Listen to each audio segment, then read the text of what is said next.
नमस्कार विद्यार्थी मित्रांनो, तुम्हा सर्वांचं आपल्या स्टडी पॉइंट या यूट्यूब चॅनलमध्ये स्वागत आहे।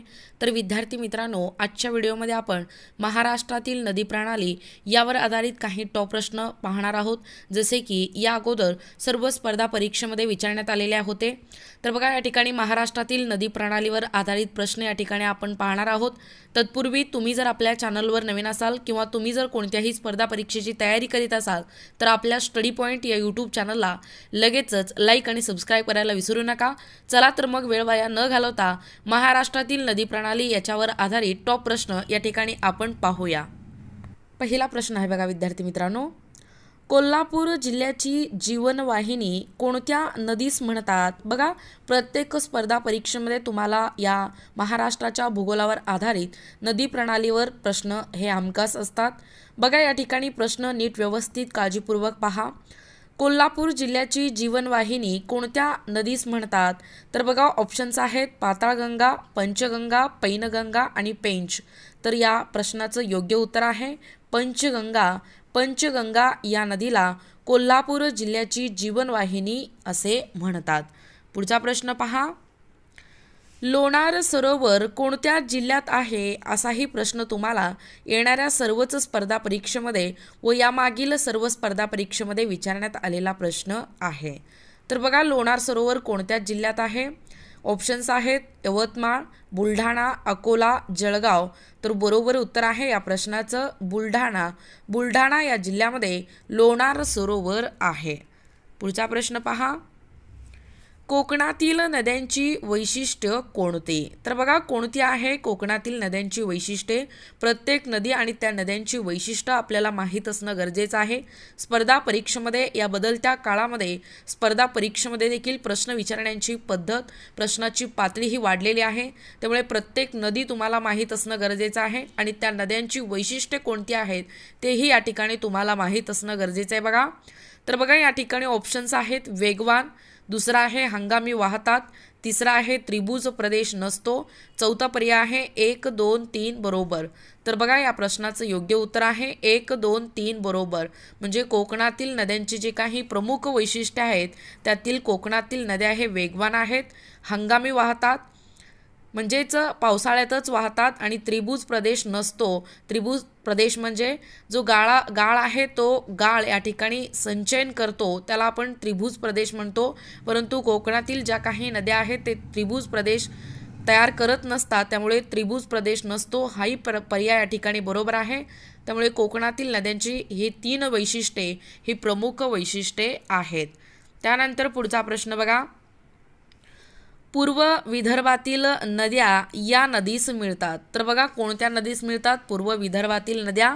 ऑप्शन्स आहेत नर्मदा, दुसरा आहे तापी, तिसरा आहे गोदावरी आणि चौथा आहे कृष्णा। तर बघा, कोणतं उत्तर या ठिकाणी बरोबर आहे या प्रश्नामध्ये? गोदावरी। पूर्व विदर्भातील ज्या काही नद्या आहेत त्या गोदावरी या नदीस मिळतात। पुढचा प्रश्न बघा, देहू आळंदी हे तीर्थक्षेत्र कोणत्या नदीकाठी वसलेले आहेत? असाही प्रश्न तुम्हाला सर्व स्पर्धा परीक्षेमध्ये विचारतात। तर बघा, कोणत्या नदीकाठी वसलेले आहेत देहू आणि आळंदी हे तीर्थक्षेत्र? ऑप्शन्स आहेत भीमा, पंचगंगा, इंद्रायणी आणि कोयना। तर या प्रश्नाचं बरोबर उत्तर आहे इंद्रायणी। इंद्रायणी या नदीच्या काठी देहू आळंदी हे तीर्थक्षेत्र वसलेलं आहे। पुढचा प्रश्न पहा, महाराष्ट्रात सर्वात कमी लांबीची नदी कोणती? असेही प्रश्न तुम्हाला सर्व स्पर्धा परीक्षेमध्ये हमखास व 100% असे प्रश्न विचारले जातात। पोलीस भरतीमध्ये सर्रास असे प्रश्न तुम्हाला विचारले जातात। त्यामुळे व्हिडिओला एकदा लाईक करा, शेअर करा, कमेंट करा। तर बघा, महाराष्ट्रात सर्वात कमी लांबीची नदी कोणती आहे? बघा, ऑप्शन्स आहेत नर्मदा, दुसरा आहे तापी, गोदावरी आणि दमनगंगा। या 4 ऑप्शन्सपैकी बरोबर उत्तर आहे बघा नर्मदा। नर्मदा ही जी नदी आहे आपल्या महाराष्ट्रातील सर्वात कमी लांबीची नदी आहे। तर बघा, एकूण 54 किलोमीटर आहे याची लांबी या नदीची। तर नंदुरबार या जिल्ह्यामध्ये ही वाहते। तापीची आहे 208, गोदावरीची आहे 768 आणि दमनगंगा जी आहे ती कोकणातील उत्तरेकडील नदी आहे। या ठिकाणी हाही एक मुद्दा, हाही एक पॉईंट या ठिकाणी नोट डाऊन करून घ्या। तर उत्तर समजलं सगळ्यांना? महाराष्ट्रात सर्वात कमी लांबीची जी नदी आहे ती आहे नर्मदा ही नदी। कोणत्या जिल्ह्यात? तर नंदुरबार या ठिकाणी। पुढचा प्रश्न, महाराष्ट्रातील सर्वात लांब पश्चिम वाहिनी नदी कोणती? बघा, असेही प्रश्न सर्वात कमी सर्वात लांब अशा प्रकारचे सर्रास प्रश्न हे स्पर्धा परीक्षेमध्ये विचारतात, त्यामुळे सर्व प्रश्न नीट व्यवस्थित काळजीपूर्वक पहा व महत्त्वाचे प्रश्न महत्त्वाचे मुद्दे या ठिकाणी नोट डाऊन करून घ्या। तर बघा, या ठिकाणी महाराष्ट्रातील सर्वात लांब पश्चिम वाहिनी नदी कोणती आहे? बघा, ऑप्शन्स आहेत नर्मदा, दुसरा आहे तापी, तिसरा आहे कोयना, चौथा आहे तेरेखोल। तर या प्रश्नाचं योग्य उत्तर आहे तापी। तापी ही जी नदी आहे ती आपल्या महाराष्ट्रातील सर्वात लांब आणि पश्चिम वाहिनी नदी आहे। तर नर्मदा काय आहे हाही मुद्दा या ठिकाणी पाहणं गरजेचं आहे। बघा, आपल्या भारतातील सर्वात लांब नदी आहे आणि ती पश्चिम वाहिनी नदी आहे। बघा, नोट डाऊन करून घ्या महत्त्वाचे पॉईंट। त्यानंतर कोयना जी नदी आहे त्या कोयना नदीला आपल्या महाराष्ट्राची भाग्यलक्ष्मी या नावाने संबोधलं जातोय, म्हणून महाराष्ट्राची भाग्यलक्ष्मी कोयना या नदीला संबोधतात, त्यामुळे हाही एक पॉईंट या ठिकाणी नोट डाऊन करून घ्या। त्यानंतर आहे तेरेखोल। तेरेखोल जी आहे ती कोकणातील सर्वाधिक दक्षिणेकडील नदी आहे। हाही एक या ठिकाणी हा एक पॉईंट या ठिकाणी नमूद करा। या ठिकाणी महाराष्ट्रातील जी सर्वात लांब पश्चिम वाहिनी नदी आहे ती आहे तापी नदी। पुढचा प्रश्न, महाराष्ट्रातील खालीलपैकी कोणती नदी अरबी समुद्राला जाऊन मिळते? तर बघा, कोणती नदी मिळते जे की अरबी समुद्राला? प्रामुख्याने दिलेल्या ऑप्शन्सपैकी ऑप्शन्स काय आहेत? बघा, एक आहे नर्मदा, दुसरा आहे विशिष्टी, तिसरा आहे उल्हास, चौथा आहे 1, 2, 3 बरोबर। तर बघा, या प्रश्नाचं योग्य उत्तर आहे म्हणजे पूर्वेकडे जो बंगालचा उपसागर आहे, पश्चिमेला जो अरबी समुद्र आहे, त्या पश्चिमेला अरबी समुद्राकडे जाऊन मिळणाऱ्या नदी आपल्याला या ठिकाणी सांगायचं आहे। तर 1, 2, 3 हे तीनही पर्याय या ठिकाणी बरोबर आहेत, म्हणजे नर्मदा, विशिष्टी आणि उल्हास ह्या ज्या नदी आहेत त्या अरबी समुद्राला जाऊन मिळतात। पुढचा प्रश्न पहा, महाराष्ट्रातील सर्वात मोठे नदी खोरे कोणते? तर बघा, कोणते आहे? ऑप्शन्स आहेत गोदावरी, दुसरा आहे भीमा, तिसरा आहे तापी, चौथा आहे कृष्णा। तर बघा, आपल्या महाराष्ट्रातील सर्वात मोठे नदी खोरे कोणता आहे? गोदावरी जी आहे ती आपल्या महाराष्ट्रातील सर्वात मोठे नदी खोरे आहे। भीमा जो आहे तो 2 नंबरला आहे, तापी जो आहे नदी तो 3 नंबरला आहे आणि कृष्णा जी नदी आहे ती 4 नंबरला, म्हणजे महाराष्ट्रातील 4 नंबरचा हा नदी खोरे आहे। पुढचा प्रश्न, वसईची खाडी कोणत्या नदीवर आहे? तर बघा, कोणत्या नदीवरती आहे वसईची खाडी? अगदी महत्त्वाच्या अशा प्रश्नांचाच सराव या ठिकाणी या व्हिडिओच्या माध्यमातून आपण पाहतो आहोत, त्यामुळे चॅनलवर जर नवीन असाल तर चॅनलला सबस्क्राईब करा। व्हिडिओ जर आवडत असतील तर व्हिडिओला लाईक करा, शेअर करा, कमेंट करा। तर बघा, वसईची जी खाडी आहे ती कोणत्या नदीवरती आहे? बघा, ऑप्शन्स आहेत, एक आहे आंबा, दुसरा आहे उल्हास, तिसरा आहे तेरेखोल, चौथा आहे शास्त्री नदी। तर बघा, वसईची खाडी कोणत्या नदीवर आहे? दिलेल्या ऑप्शन्सपैकी उल्हास या नदीवरती वसईची खाडी आहे। पुढचा प्रश्न, खालीलपैकी कोणते शहर कृष्णा नदीकाठी वसलेले आहे? तर बघा, कोणतं शहर वसलेलं आहे जे की कृष्णा नदीच्या काठी? पहिला आहे वाई, दुसरा आहे सांगली, तिसरा आहे मिरज, चौथा पर्याय आहे सर्व बरोबर। तर बघा, या ठिकाणी योग्य उत्तर आहे या प्रश्नाचं सर्व बरोबर, म्हणजे वाई, सांगली, मिरज या तीनही शहरामध्ये कृष्णा नदीकाठी वसलेलं आहे। पुढचा प्रश्न, तापी नदी महाराष्ट्रातून किती जिल्ह्यातून प्रवास करते? बघा, कशा पद्धतीचे प्रश्न फिरून फिरून अदलून बदलून विचारण्यात आलेला आहे। असेच प्रश्न तुम्हाला परीक्षेमध्ये येतात, जसे की पोलीस भरतीच्या परीक्षेमध्ये हमखास असे प्रश्न विचारतात। बघा, तापी नदी महाराष्ट्रातून किती जिल्ह्यातून प्रवास करते? खाली ऑप्शन्स आहेत बघा, 8, 4, 1, 3। तर या प्रश्नाचं योग्य उत्तर आहे 4, म्हणजे तापी जी नदी आहे आपल्या महाराष्ट्रातून 4 जिल्ह्यातून प्रवास करते। तर बघा, 8 कोणती नदी प्रवास करते? गोदावरी जी नदी आहे ती 8 जिल्ह्यातून प्रवास करते। तसेच 1 जे आहे ते नर्मदा ही नदी आहे ती 1 जिल्ह्यातून प्रवास करते आणि 3 जे आहे ती कृष्णा नदी ही 3 जिल्ह्यातून प्रवास करते। तर या ठिकाणी तापी नदी जी आहे ती 4 जिल्ह्यातून प्रवास करते। पुढचा प्रश्न, कोणत्या नदीस पंढरपूरमध्ये चंद्रभागाकार प्राप्त असल्यामुळे चंद्रभागा असे म्हणतात? तर बघा, कोणत्या नदीला म्हणतात? जसे की जी नदी पंढरपूरमध्ये चंद्रभागाकार प्राप्त झाल्यामुळे चंद्रभागा म्हणतात। ऑप्शन्स आहेत बघा, कृष्णा, दुसरा आहे भीमा, तिसरा आहे सीना, चौथा आहे कोयना। तर या प्रश्नाचं बरोबर उत्तर आहे भीमा। भीमा ही जी नदी आहे ती नदी पंढरपूरमध्ये आल्यानंतर चंद्रभागा आकार प्राप्त झालेला आहे, म्हणजे चंद्राकार प्राप्त झाल्यामुळे या नदीला हे एक विशेष नाव पडलेलं आहे। या ठिकाणी याच ठिकाणी चंद्रभागा असे म्हणतात। पुढचा प्रश्न, कोणत्या नदी खोऱ्यात सर्वाधिक जलविद्युत निर्मिती होते? तर बघा कोणत्या नदी खोऱ्यात होते सर्वाधिक जलविद्युत निर्मिती?